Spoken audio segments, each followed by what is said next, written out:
نظمونو قصیدې ترانې ویلې دا هغه اتلانو چې په وینو وینځلې ترانې به یې ویلې نن دا هغه اتلان دي چې د وطن د لالونو ترانې وایي دا هغه اتلان دي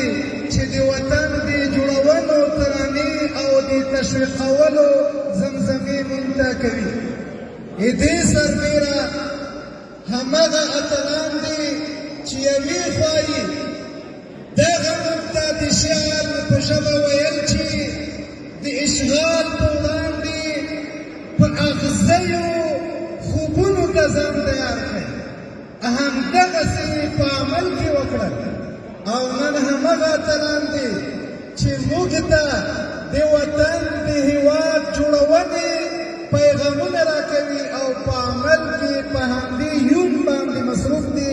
دا موږ ته د فخر ځای ده او د عمل په میدان کې یوه نمونه ده لکه مخکې چې ما وویل دا همغه شاعران ادیبانو چې د زخمونو د وینو ترانې به یې ویلې نن الحمدلله